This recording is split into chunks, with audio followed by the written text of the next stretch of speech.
We had a very, very strong year behind us as well. We had a record summer performance in here. We managed to reduce winter losses last year as well. And as you said, EasyJet Holidays had in 24 fantastic results. And what we're seeing now, the consumer, demand is quite strong. Our load factor is ahead in the quarter that we're in. And as you said, we're looking to improve the performance significantly in the quarter we're in. And also for next summer, which is, it's still early on, but it's a good indicator. EasyJet Holiday does really, really well on the early booking. So clear is that, the consumer across Europe is really prioritizing travel and holidays. It's been a really tough ride. And look, we've seen the oscillations in the share price in the years that you've been at the helm. And a lot of it, there's nothing you can do about as well. But have you addressed some of those key issues, including your cost base and actually the ability to make profits out of the marginal traveller as well, rather than just the ones who are going to book up regardless?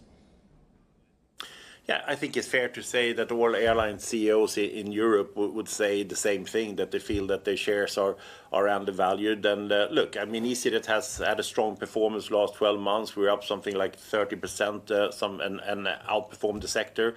Clearly had the best share price performer versus all the other low-cost airlines that is out there. But you're right, there is a lot of things that do sit outside our control. But I would say that at least at EasyJet, if you're looking through what we are talking about today and the results we can demonstrate, there's still so many things that we can do to improve the performance. Beating another record year in the summer, reducing winter losses once again, and then also the setup of this holiday business that is just performing so well for us. That's all driven by not only a strong customer demand, but also the fact that we managed to capture that because we're offering things that people want and do. So, you cannot just say that, look, this is just not something we can control. There are plenty of things that is within our control, and we are executing well on it. Johan, it's Karen jumping in. I want to ask you about that winter demand story. Are we seeing an element here of weakness in consumer spending where they are prioritizing summer, cutting back on winter? And let's face it, if you want to go to a ski destination, it's still very expensive by the time you arrive there. Is that where we're seeing customers manage their preferences and their spending habits?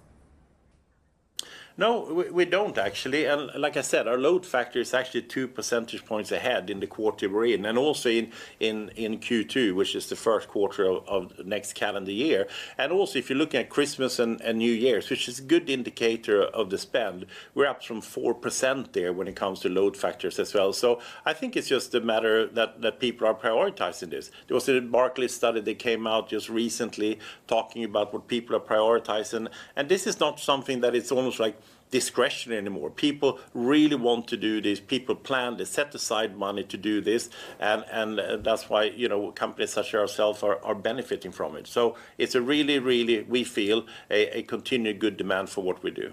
Johan, when we think about EasyJet, we often think about short-haul, close destinations across Europe, but you've launched a longer one from England this week, a 6-hour flight to Cape Verde. What do we read into that? More profitable lines that are being launched here, longer flights that are holiday destinations?